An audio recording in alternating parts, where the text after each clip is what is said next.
service provider can be divided into three categories, okay, which are internal service provider, shared service provider, and external service provider.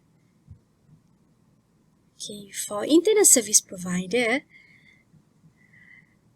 okay, the provider operates exclusively within their internal market space, which means that the service is only delivered between departments or business units under the same organization. Okay, for example, in UiTM, we have Infotech unit that give authorization to the UiTM staff and students to use the IT services.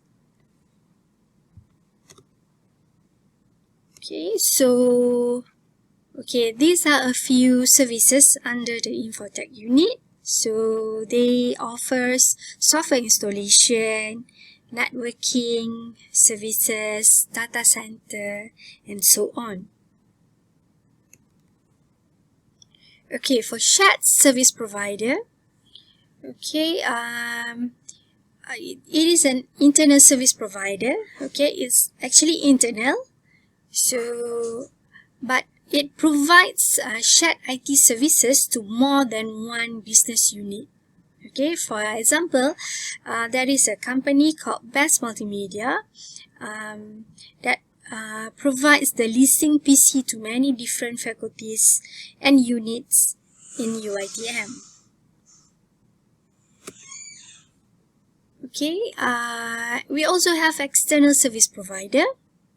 So, external service provider, okay, it works based on the contract requirements, okay, that are in contracts. And some external service provider may provide services such as maintenance or other services like electrical services, okay, and also they can also provide products such as assets or materials for the company. Okay, so for example, ESP is any internet-based service which is not from the UiTM. For example, in our university, we use email, which is provided from other companies such as Google, and we use internet service providers from Telekom Malaysia, okay, and we also use web hosting from Amazon's S3, and among others, we also use MOOCs, the massive open online courses, and the platform is from UTM, University Technical Melaka. Okay, what ESP do, it manage service level agreements. Okay, it receives and completes work, tasks, and purchase orders. It also performs corrective, preventive, and maintenance. It also performs services such as inspections and remedial action. Okay, beside that, it also assigns tasks to the technicians. Okay, and it performs reviews and also create invoices for the completed work. Okay, basically external service providers are the service provider that comes from other companies, okay, outside of our company. Alright, so there are a few types of service provider. We have application service provider, network service provider, internet service provider, managed service provider, storage service provider, telecommunication service provider, online service provider, and also payment service provider. Okay, so we are going to look about this service provider.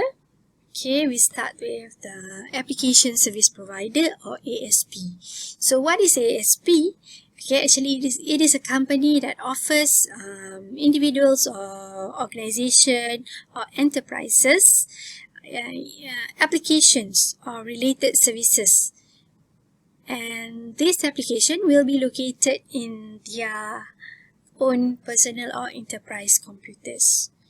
Okay, so among the applications includes remote access serving for the users, off-premise local area network, or specialized application. Okay, there are a few benefits of ASP. Among them is that it will reduce the spending and the cost of keeping the system up, and it also offers superior technical support, which may be the reason for the businesses to use the ASP services. Okay, a few examples of ASP are web hosting, okay, email services, and many more.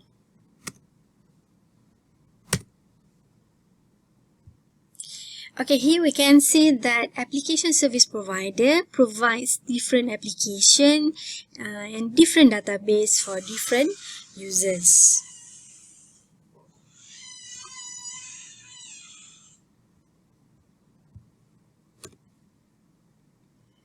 Okay, there are a few free ASP tools available.